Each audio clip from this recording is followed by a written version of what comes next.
Good day everyone, this is Jester Jerome Sulung Bantigi, and for today's video, I'm gonna present to you the literacies in 21st century. So without further ado, I'm gonna define to you if what is literacy in order for us to know what does it mean.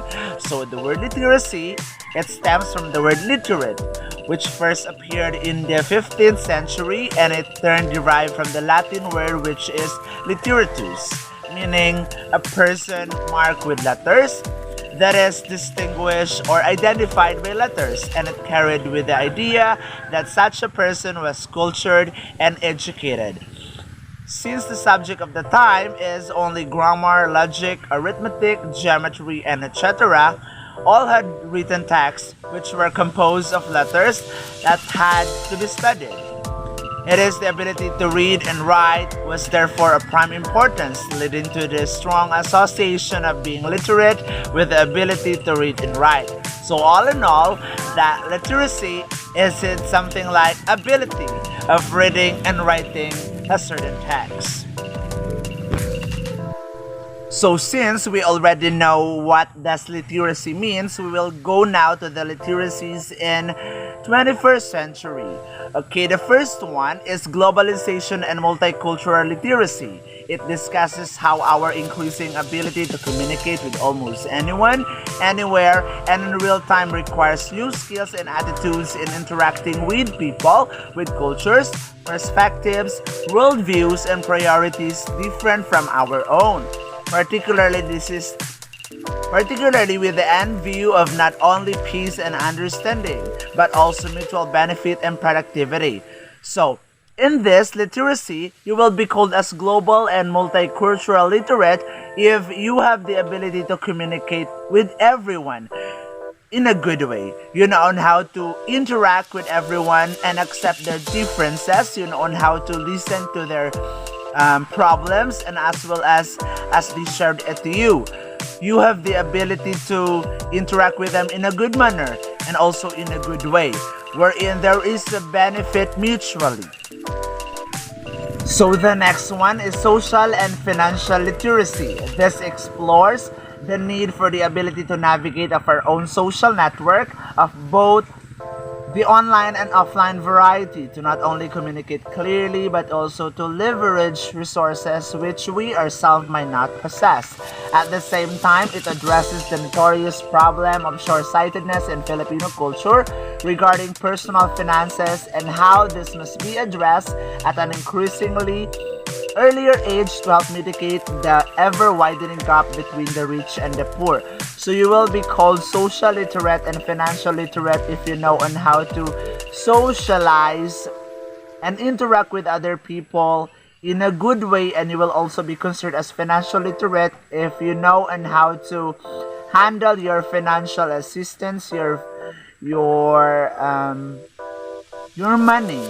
You will be able to budget it in a good way, wherein you know on how to identify your wants and needs. You will be considered as financial literate. So the next one is media and cyber or digital literacies.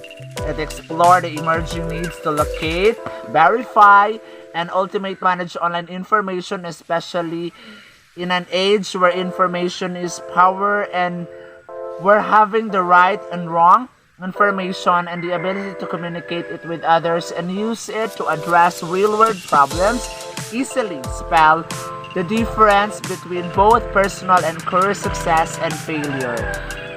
In this literacy, you will be considered as media literate, cyber literate, digital literate if you know on how to identify fake news, you know on how to use media in a good way for what you call this one, for the right. You know on how to think before you click, because as of this moment in this digital age, in this 21st century, we 21st century learners, also known as digital actives, in that way, in that manner, we should be media and cyber literate. So the next one is eco-literacy and artistic and creative literacy. It explores the emerging demands for knowing how to effectively and sustainably manage the natural resources that our increased industrialization and demands for productivity are so rapidly eating up. It also explores how this increase in productivity and also bring with it an increased demand for arts and aesthetic and the need to develop ways of effective communicating through the creative arts in industries dominated by objective data. So you will be called as eco-literate if you know on how to recycle the things in our nature wherein you know that these resources can be recycled and can be made in another way.